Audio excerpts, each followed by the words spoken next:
right. All right. Welcome to the Leighton Inclusion Interview Show, where we talk about the difference between kindness and cruelty with an emphasis on kindness. And today, I think we're going to talk a lot about adversity and achievement of a special guest, Michael Cleveland. Hi, Michael. How are you? I'm doing great, Ann. Thanks so much for having me. It's a pleasure to have you. And Michael, we met on social media. One of our first texts was about New York City pizza, but I didn't realize what some of Michael's accomplishments were, which is that he's one of the top fiddle players in the world. Es- You're especially known in bluegrass circles, although every violinist I know knows who you are. Oh, really? That's cool. Yeah. But we had this cute little chat in addition to talking about New York City pizza on social media. Michael was like, well, I've recently played with people like Bela Fleck and Tommy Emmanuel and Billy Strings and Jerry Douglas and Sam Bush. Ho hum, bunch of known artists. And I was going to joke and say, oh, a bunch of nobodies, but no. But in the same breath, you yourself, you've won just this year, it was an International Bluegrass Association Award for an album that you did with Jason Carter, who was with Del McCoury, Yeah. right? And you're up for in that album, Carter and Cleveland. Is that the name of the album? Yes, Carter and Cleveland. Yeah. So you're up for a Grammy Award again. We sure are. And man, we're super excited. I Uh, hear you. Keep talking. I've been nominated, and it's always an honor when your peers in the industry consider what you have done good enough to nominate it. And this album in particular, we released independently. So it's even more of a big deal that it got nominated just from people voting for it. So yeah, Right. I couldn't, and I get to go this year. The last time I was nominated, I was overseas and playing with Bela Fleck. And this year, I think I'm going to get to go. So I'm looking forward to that. Oh, you're going to have a fun time. And I got some friends for you to connect with when you're there because they're all musicians and there's an indie collaborative group that I just did a project with. They're so much fun. Oh, So, cool. They're in yeah. LA? Say that again. They're in LA or where? They're they're from all over the country and actually some of their members are right here in New York and New Jersey where I live. I'm in New York. Okay. And there's one gal, Sharu Suri, who was on this interview show, and Joni Leeds. They both are up for Grammys as well. And they're independent artists. So I think Oh, people, nice. yeah, the indie collaborative. So we'll get you in if you'd like. It's free to join. All Uh, right. Cool. yeah, because we spend like $150 a year joining the Recording Academy, which is fun. But this is cool. So you're going to be in LA for the Grammys, and I'm excited for you. And it is a pretty stiff group of uh, heavyweights that are up, and this You is the ain't kidding. Bluegrass Award, right? Man, the Bluegrass Award, the people nominate just the last few years, especially. It's just Hmm. wow. I mean, look, just one heavy hitter after another. And we're very honored to be included. So, but yeah, Did Allison you Krauss, Billy Strings, Sierra Hull, and there's one more that I'm totally forgetting. But yeah, it'll come to you. it's a big category. Did you just do a gig with Sierra with Billy Strings? I You said, did, Billy was in town in Louisville, Kentucky, right? which is right. real close to where I live, and he invited me to sit in with him both nights. So we Friday and Saturday night at the KFC Yum Center, which is probably the biggest venue in Louisville, unless it's like an outdoor venue or something. But this place, it holds, I checked, and the seating capacity is 22,000. So I know they had at least that. It was sold out both nights. Just a humongous crowd. It was wild. That is amazing. What goes through your mind? Because you seem, when you're playing the violin, to me, when I'm watching you play, and your fingers are going all over, but there's such an energy of calm while you're playing. Well, You, yeah, it's interesting, like I think every musician or singer or anybody that performs in front of people has a little bit of, not, well, like nerves or whatever, everybody, we just all want to do a good job. We want to right. do the best we can do. And in my case, I'm my own worst critic. So, uh, but I was telling somebody the other day, I was telling my mom, in fact, who's also from New Jersey. She said she was asking me how it went the first night. And I said, it's so weird. I had been more nervous playing in front of three or 400 people than I was playing for 22,000. And I don't ask me why. It's the but it that's the truth, and it's pretty weird, but it was a great experience. I'll have to say that. I owe a huge thanks to Billy and all his team for having me. Oh, sure. He's he's you two are competing. So how do you work on the mental logistics with this? Oh well, I think I think we're both just honored to be nominated, and we're the thing is this bluegrass music and the types of music that we play. Of course, everybody wants to win. Everybody, Right. yeah, that's nominated hopes that they'll win or whatever. But there's a camaraderie that goes along with the music, and we're all cheering for each other, regardless of who wins. We all get to go to LA, and we get to hang out and go to the Grammy Awards. I mean, it's one of the biggest nights in music, and something that I never thought that I would be able to attend. I've gotten to go a couple times now, Right. and it's just I think there it's bluegrass music, and I think all music in general, depending on what style you're in. I think it's like a family or a small town or something. Mm. Everybody kind of knows everybody and appreciates what they do. And I did.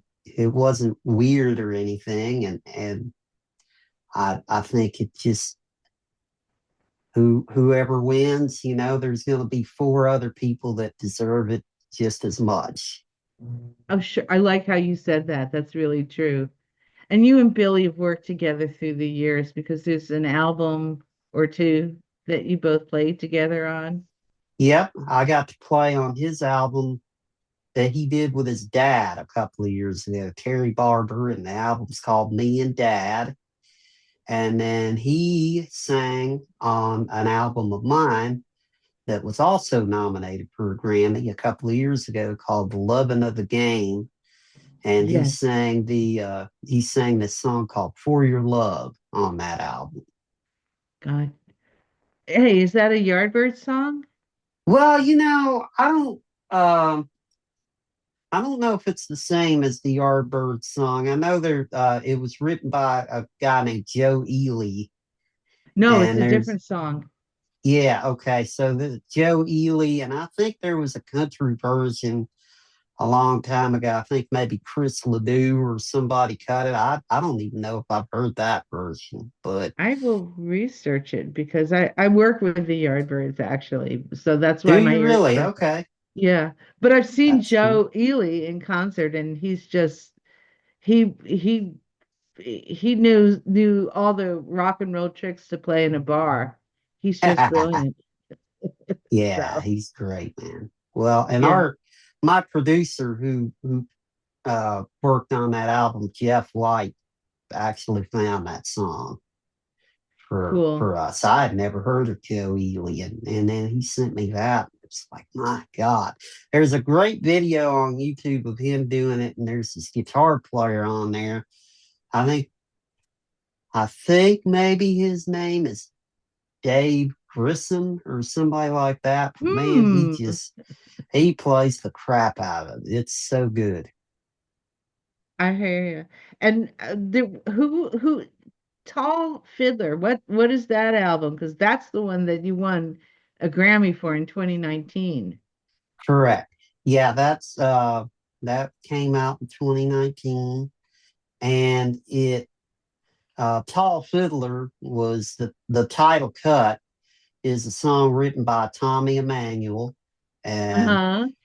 Tommy was kind enough to play with the band and I on our version of Tall Fiddler, which I was listening to. I've always been a guitar nut. I'm kind of a closet guitar player also, Right. and I downloaded this Tommy Emmanuel album one day, and it was called Live at the Ryman. And Mm-hmm. the first song on there was this Tall Fiddler, which I'd never heard. And I knew immediately just by listening to it, it's like that's a fiddle tune right there for sure. I didn't even know the title of the song. I was just Mm-hmm. listening to the album, had it on, and I heard this thing, and I was, that's a fiddle tune. Wow, I wouldn't have expected that with Tommy Emmanuel. But then once I actually got in touch and talked to him, and he said that he would play on it with us, and he told me the story that he wrote the song about a great fiddler in bluegrass music who passed away a few years ago, but Byron Berline. Oh And yeah. Byron, Byron has his festival, and they're still having it in Oklahoma, in Guthrie, Oklahoma. Tommy Emmanuel played there one year, and he said, "Well, we got in a big jam session that night after the festival, and it's the first time I played with Byron. And after playing with him, I was inspired to write this song. So it's really, really kind of a cool thing. And Byron's been one of my fiddle heroes for many, many years."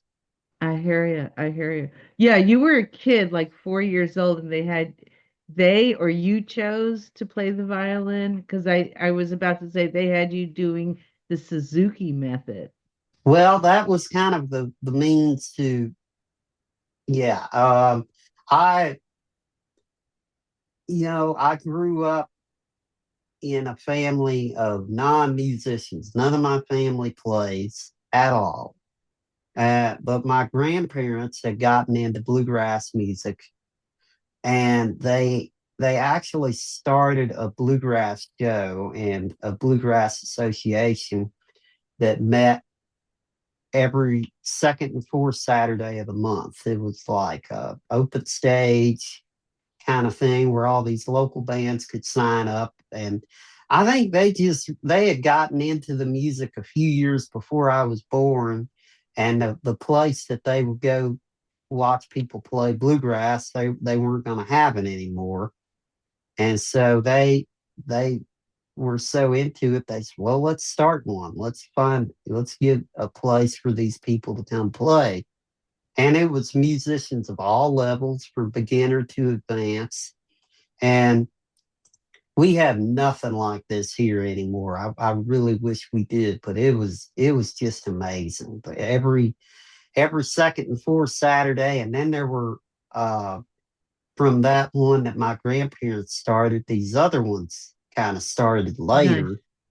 And so every Saturday night, they were going to see bluegrass, whether they were doing their own thing or going to the others.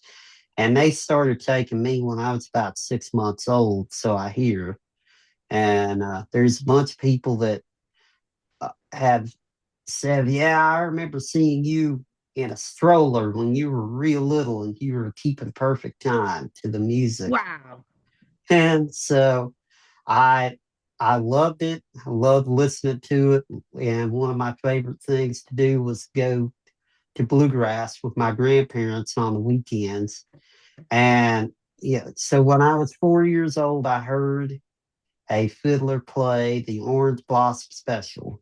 Sure. And that was really what did it for me. I heard that song and I was, well, I've got to learn how to play the fiddle, just even if I could learn how to play that song.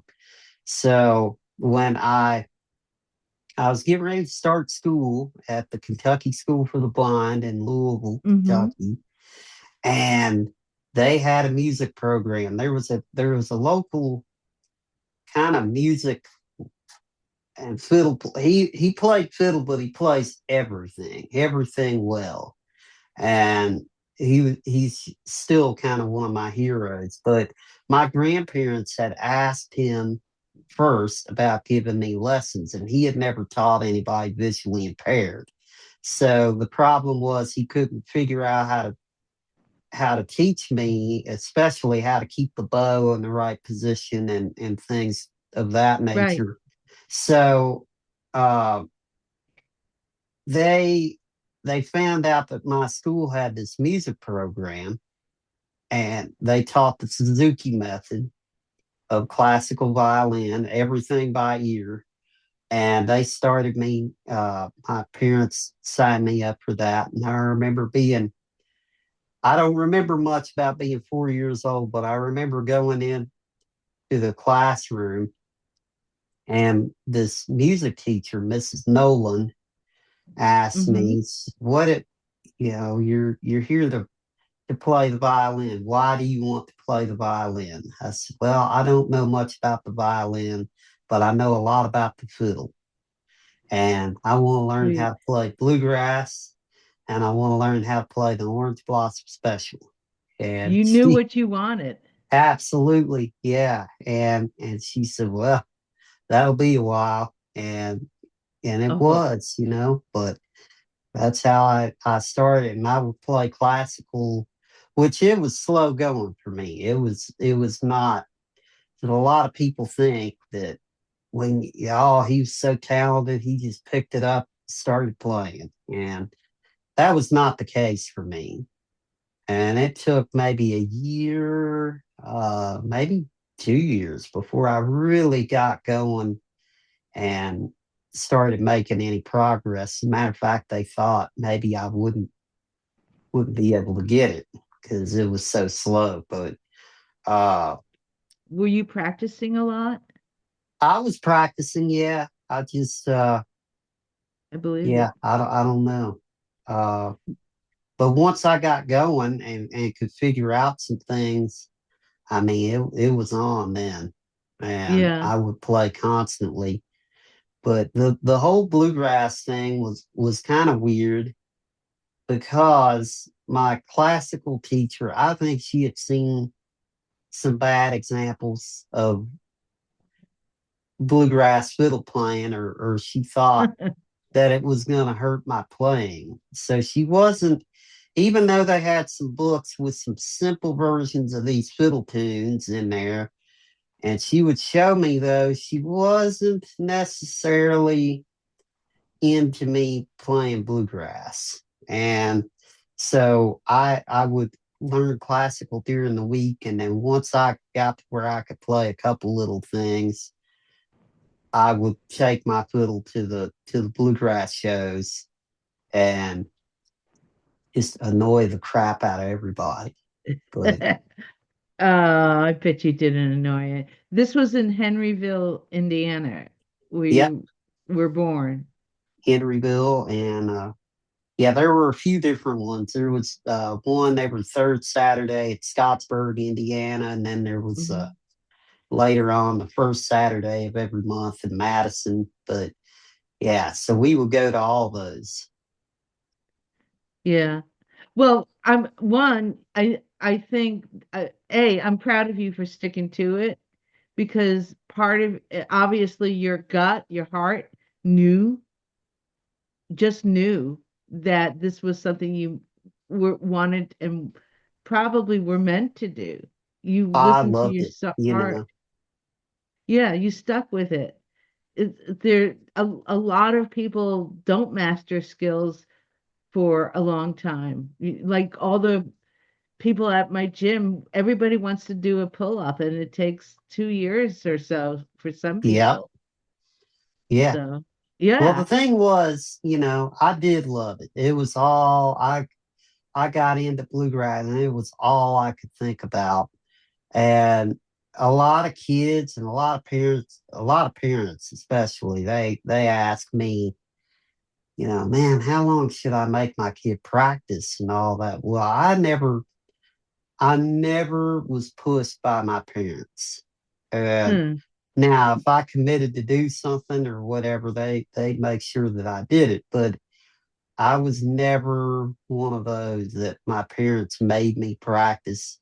It was just once I got going on it and could figure out a little bit, I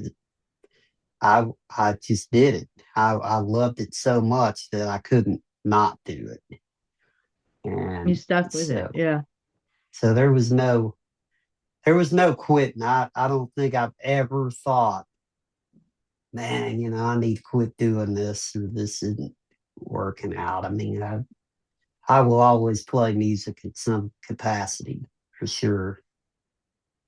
Did anyone on the outside give you a hard time because of the blindness, or were people just supportive all the way through, Yeah, knowing? no, I never uh, felt like people gave me a hard time about being visually impaired. There was one guy that I talked to about when I was a senior in high school, and I was I was trying to figure out what I was going to do after school, and I, Sure. could maybe go to college, but obviously, if I could get a job playing music, that's really what I wanted to do. Yeah. And so I talked to this guy, and he's kind of a regional, you know, kind of band, and not a huge name or anything. And I won't mention his name just for Good. what I'm going to tell you. But he told me one time, well, he said, well, I'd try you out to be in my band, but you're going to have the people who play with me, they need to see where my capo is going to be on my guitar to know what Yeah. key I'm in. And if you can't look and see where my capo goes to, and I said, well, buddy, let me tell you, I got perfect pitch. And whenever Yeah, I you bet you hit a do. chord on that guitar, I'll be there. Couldn't comprehend that. No, well, it wasn't meant to be. It wouldn't have been a good place. I mean, it would have been a place to start, and it would have been fun and all that. But I didn't lose much sleep over it. I hear you. Yeah, that's something I needed to learn for a long time, where if people present obstacles or, well, reasons why you shouldn't be involved with them, Yeah, uh, I would always try to prove myself to them as opposed to going, okay, you're right. yeah, right. And the thing is, it's so weird how things happen because I was actively looking for something at that time. Hmm. But when I stopped looking, they say this about relationships and anything else. But I pretty much said, well, that's the end of that. And I just kind of let it sit for a little bit. And I didn't really reach out to anybody else. And now I got a call from Vicky Simmons, who was playing bass with a great singer named Dale Ann Bradley, and Mm-hmm. a fiddle player in who played with them some. They were trying to get her to go back out on the road. And she was playing country. She was playing with Patty Loveless at the time. And Mm. she recommended me. She said, well, there's this kid in Indiana that, I don't know if it'd work out logistically or not, but he's really good, and played him some of my music, and she called. And so that was the And start of, things have a way of working out, even if it's always not always what you originally thought. kind of like you're trusting the universe. Yeah. But now, on the other hand, my school, they weren't super supportive because they didn't understand it. Like at at the time, the school had they had a classical music program, and they had a band program, which both were really good and a lot of good players, but they didn't understand, or really other types of music weren't as legit in a way for them, if that Sure. makes sense. And they kind of laughed at the whole bluegrass. Well, not in a bad way, but just like, oh, this is really odd, or whatever. But and some of them did try to give me some real good advice, and they said, well, you need to find something else to fall back You on. you need to do this, man, because it didn't work for me. Did Yeah, it? and well, no, basically what they were saying, and it's the truth, because being in music, Yeah. how many people do you know that are great and have still not had the success that you think they should have had? And there's Or people that move to Nashville every day and hoping yeah. to make it big, and they're there's just so many people, and very few opportunities, and a lot of what it ends up boiling down to is being at the right place at the right time, or knowing somebody, in my case, who might recommend you for something. Mm-hmm. And it doesn't always work out. I mean, True. it just doesn't. So them telling me you really need to find something to fall back on, which was very good advice. And it made sense to me, even though it kind of annoyed me at the time. But uh, it's very true. What would you have fallen back on? I've still yet to figure that out. I've been in this music, and I keep thinking, man, it might happen one day. I might need something to, and I but I there's so many things to do in music, even if you don't play, which I can't imagine not playing. But Right. uh, I would have to do something in music for sure. Well, I heard a rumor. Well, actually, when we were first connecting on social media, you wrote something to the effect of, "Well, I have a home studio that I Yeah. can record things in, and I know that my friend Jeff Wall, the big dumb hick, Oh yeah, just Jeff Wall. Yeah, I did a track for him. Yeah. he's such a good songwriter." Yeah, he is. Yeah, it was great.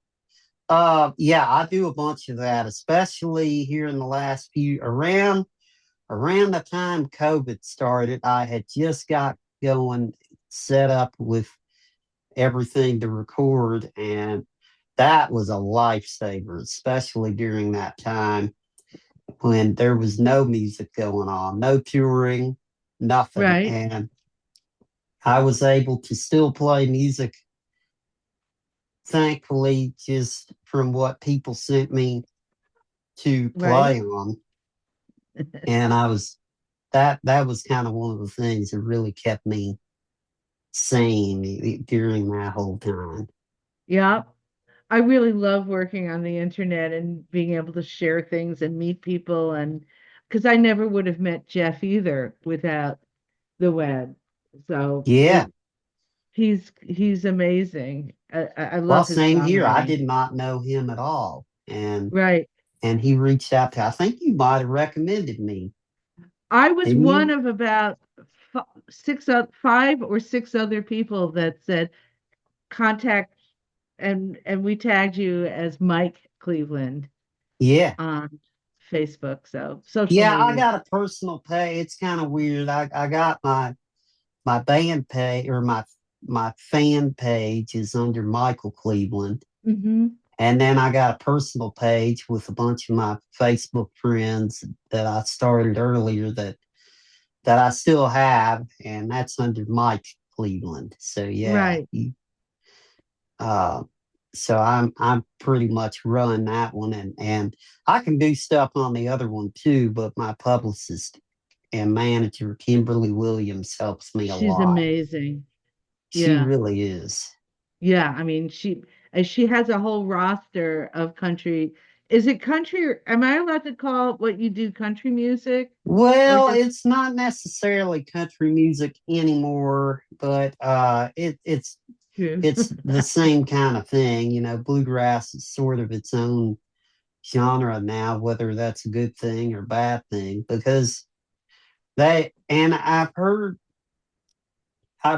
a couple of people talk about it is and one guy, this great bluegrass singer, Mike Wiseman, put in his book that the worst thing that happened to bluegrass is when it actually got the name bluegrass, because then it sort of made it this smaller thing where and it separated it enough from country and folk music that the country DJs, they all of a sudden stopped playing bluegrass. You used to hear Bill Monroe on the same country stations Yeah. that you would hear George Jones and Merle Haggard and all the country stars of the day. But once it got the name bluegrass, it all of a sudden changed, which, Right. but anyway, that's a long winded explanation of that. But yeah, I would call it bluegrass. Well, I was thinking, and I started thinking about John Hartford. And Yep. actually, about a month or two ago, I interviewed Damn Tall Buildings, who Yeah. had, and they were on a festival with you recently too. Uh huh. Yeah. But they named themselves after tall buildings. You just covered a John Hartford song. You and Jason covered. Yeah. Yeah. They up in the middle. And did I not hear a famous singer on that song? Was it Vince Uh, Gill or is Daryl that another Scott. song? Gail Scott? Daryl Scott. Daryl Scott. Okay. Yeah. Yeah. He Oh, sang cool. harmony with Jason on that. Cool. But yeah, Cool. Vince and another great singer, Jaylee Roberts, are on this other song that we recorded called Outrun the Rain. Gotcha. That's right. That's right. So I mean, this is all a community, and I'm thinking John Hartford, Glenn Campbell covered him. That Oh, was yeah. country. Yeah. So it's like, let's get more inclusive again with country Yeah. music and bluegrass. I'm Well, still, mhm. I think people like Billy Strings and Molly Tuttle and Yeah. I think they're doing a lot to make people aware of bluegrass that wouldn't be ordinarily, and to kind of legitimize the music in a way, which is as bad as I hate to say it. I still think a lot of people think that bluegrass is just some hillbilly sitting on the porch chewing tobacco, playing the banjo, and while there is a lot of that, it's not the entire scope of the music. And there's enough different styles and different voices in bluegrass, like pretty much any other style of music, that if you're not into Bill Monroe and Buzz Busby and the Stanley Brothers and Mm, Jimmy Martin, then you can listen to Alison Krauss, and and probably like it. So Right. yeah, it's Hey, interesting. mhm. What is Bill Monroe's impact on your career? Let's Oh talk man, about the father of bluegrass. as a fiddle player, he had a huge impact on my, just music, the stuff that I learned and the stuff that I was into. Because even though he was a mandolin player and singer, his Uncle Penn, was a fiddle player, and he made fiddle the a huge part of his sound and music. So if I could have been born earlier, I would have Bill Monroe would have been the gig. It would have been great to play with Bill Monroe. But yeah, so a lot of his songs have a lot of fiddle in it. He wrote a lot of fiddle tunes, great instrumentals that we all play, and just the he's the one that started it all. Just the drive and the intensity of the way he played, I think, really set the standard for everybody. Yeah, he did. I'm learning about him. So I got into country music about 2 or 3 years ago. Oh, cool. Yeah, it was probably after about 2022, and I just started writing songs and listening. I think the song was Big Bad John that really got Big me. Bad John. Yeah. Yeah, Jimmy Dean Jimmy and Dean.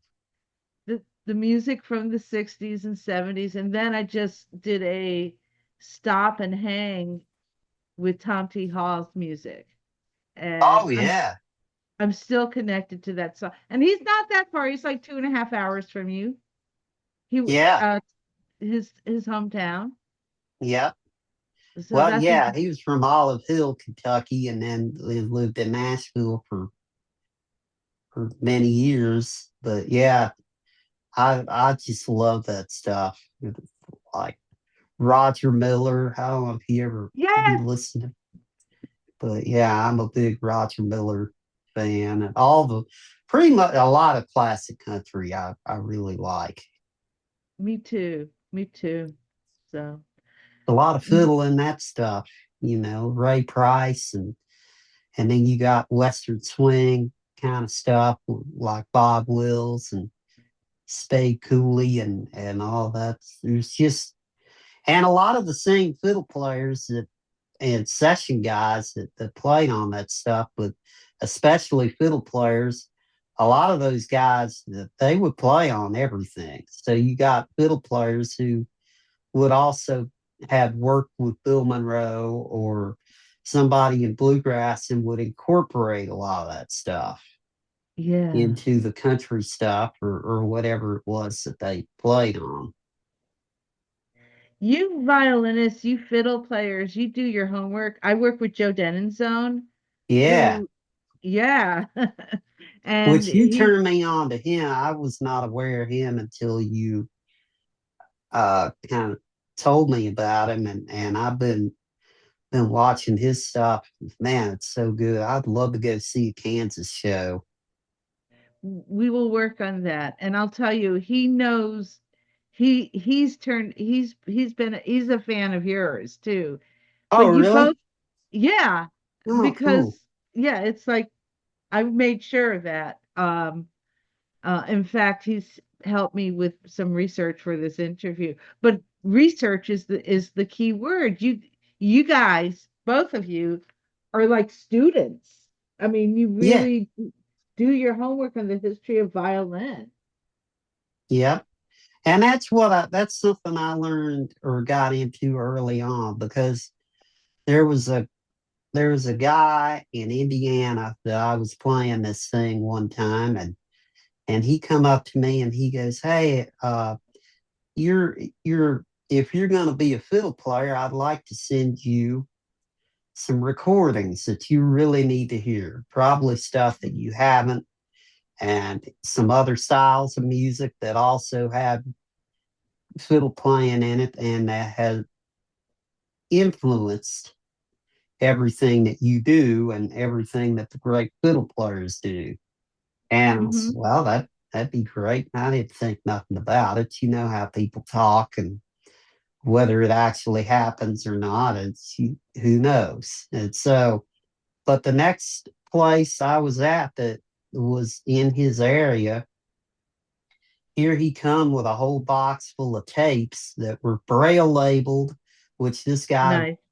he was Hmm. not visually impaired. He had figured out how to get a braille labeler, labeled these tapes, and at the beginning of every tape, he would talk on there about you know, who this was, when it was recorded, who all played on the session, and be sure to pay attention to this, and this. That you'll hear some familiar sounded stuff that these bluegrass players do, and and from that, it really gave me so much more than just handing me a bunch of music. I Like love this. everything had a story or some context behind it, and he would tell, pay attention to this, and then I just really got into the whole history of things and why people play the way they do. Like uh Stuart Duncan's one of the great fiddlers of today, but if you go back and all of his influences, why he was influenced by Kenny Baker, Benny Martin, and Vassar, and Bobby Hicks, and uh, a lot of the jazz guys, Stephen Grappelli, and Stuff Smith, Joe Venuti, Hmm. and people like that. And it's just cool to go back and find these old recordings that you'll hear something on there that you've heard all your life, but that's where it actually came from. I love this. I love this. I love this guy, whoever he is. He's you. Dave Samuelson, he was a music historian. He's a music historian from Northern Indiana. He's kind of like the only one that I really know that's probably in the same class as he was as far as knowing knowledge of the music was Eddie Stubbs in Nashville, who was a Mm. DJ on WSM for Hmm. many years. And Dave Samuelson is the same way. Like I've literally called this guy when I had my local bands, and we would do an album, and I'd have to figure out who wrote all the songs and publishing. I could call this guy, and he could just rattle it off from memory, not have to look up anything. He just name these songs, and he would come up with. He said, "Oh yeah, I think that's this, and here's the publishing, and blah blah blah." He just knows so much about I love the this music. guy. I Yep, will pretty find him. cool. All I right. like people like that. I love people like that because they just are connected as well. I mean, they may Yep, not play instruments to a certain high degree level, but you can tell that they've also worked their hearts out, just learning the music and being connected to it. absolutely. Yeah, it's like a geek queen or king, Oh yeah, that type of thing. we're all nerds. Yeah, it's a good word. Nerd is a good word, man. What are things that you do to adapt to the touring life? And who's helping you? Are the bands that you play with, are the band members extra empathic to what you're going through when you tour? What am I going through exactly? Okay, I guess dealing with getting from here to there, Oh yeah, yeah, with the challenges. I know that sometimes when I cross streets in my neighborhood, I have to ask someone to hold my hand. I'm a 68-year-old senior. yeah. Are you Um, visually impaired? Slightly, I have problems with distances and judging spaces. So Okay. yeah, Yeah, I did not know that. it gave me agoraphobia because I did not know that either. Oh, And so it gave me agoraphobia, which I've worked my way through the panic attacks. And now my head understands what's going on, that I've yeah, spatial reasoning problems. I got you. Yeah. Well, So fun. yeah, that it is a little challenging. I think a lot of it is people just don't know really what you need. And in my Hmm. case, I don't need a lot other than, I do have to figure out transportation. And fortunately for me, my parents have been a huge help as far as, my dad, if there was something that I needed to get to, he would figure out how. It's like he would drive me wherever if it was possible.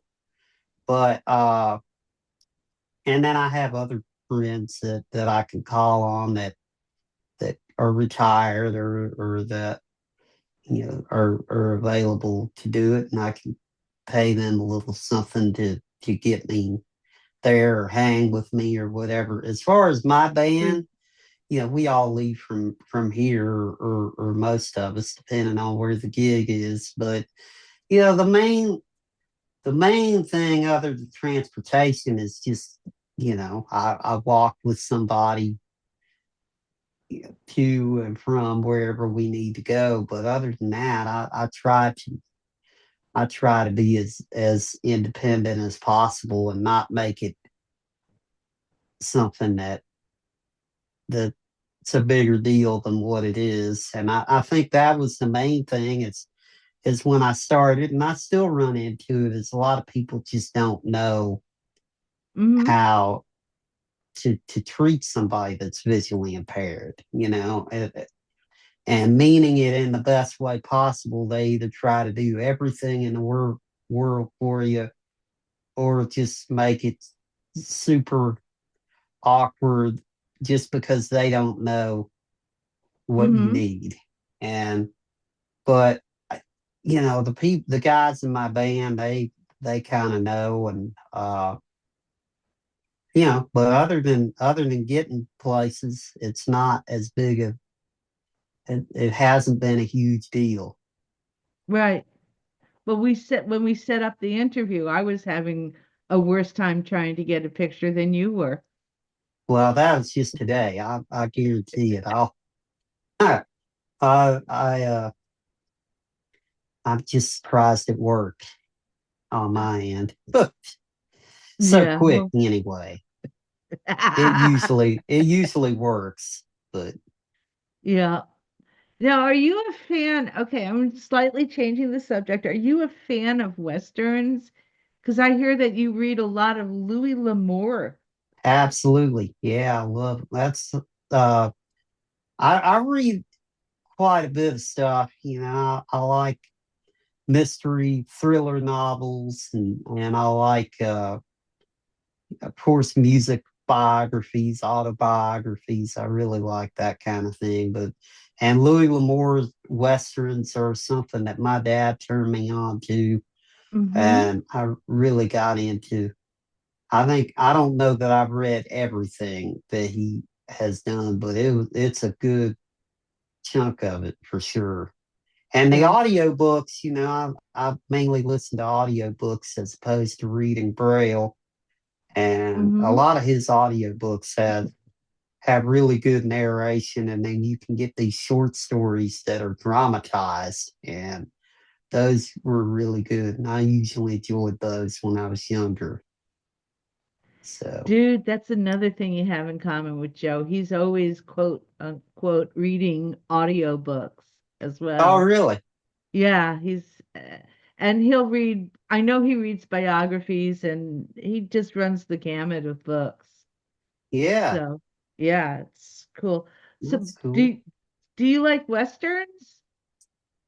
Or Yeah, I mean, Yeah, I mean, Louis L'Amour is pretty much my favorite Western author. I've read some, like Max Brand or Zane Grey. I haven't Oh, read any right. of the newer authors. Mm-hmm. Uh, a lot of the newer stuff that I read, uh, it's more like mystery, thriller, suspense kind of stuff. Right. Uh, but Louis L'Amour, as far as I'm concerned, and most people say he's the guy. Like he's the guy that if there were interviews that I saw with people who were maybe around some during that time, and they said Louis L'Amour's representation of the West and the towns and the people and everything were very accurate for the time. Gotcha. Sort of intriguing to and hard to believe, but about 200 years ago, where you are in Indiana and nearby Kentucky, that was an area that had Western qualities. Um, Yeah, Daniel Boone near yeah, Lexington, yeah. and actually, I used to watch Daniel Boone on TV past few years, so I Yeah, was totally into that. But I love the scenery and stuff like that. yeah, it's nice. I like it. I like it here. I've thought about maybe trying to live in Nashville eventually, or not in Nashville, but near. But Hmm. where I am, I'm 3 hours away, and I'm in Nashville quite a bit. But Sure. uh, yeah, You're it's a also good location. you're also close to your roots because I when I Googled where you were born, Henrysville, and when I got to the Wikipedia page, the two hometown heroes were Colonel Sanders and you. That's why, yeah, Colonel Sanders was from Henryville, Indiana. A lot of people Right, don't realize that. right, the KFC Arena Center Yeah, in Louisville. So that's the biggest concert venue. So that was amazing. pretty And wild. yeah, and so if I visit your part of Indiana, any sightseeing that I should do? Oh man.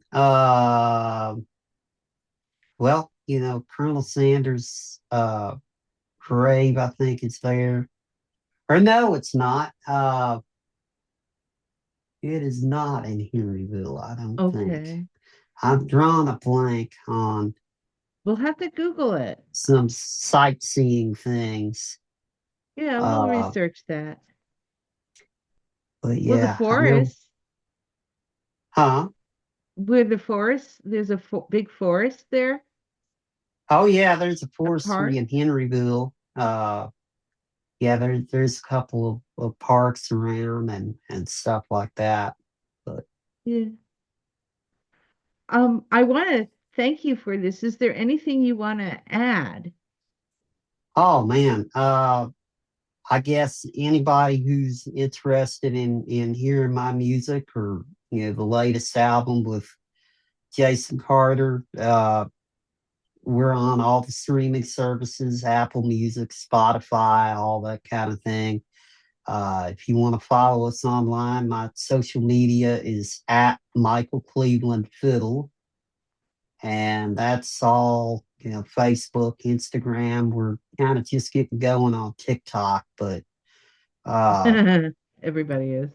yeah, but it's I think and michaelclevelandfiddle.com is my website. Right. But yeah, I'm just thanks so much for having me, and we're looking forward to this Grammy thing. It'll be so cool to get to go again and Absolutely. see what happens. Well, I'm really proud of you and I'm thankful to you for, as your other group goes, keeping the flame. You're a flame keeper. of bluegrass music. And I want to thank you for this interview. Thank you so much. Absolutely. Anytime, man. Thanks for having me. My pleasure. Thank you.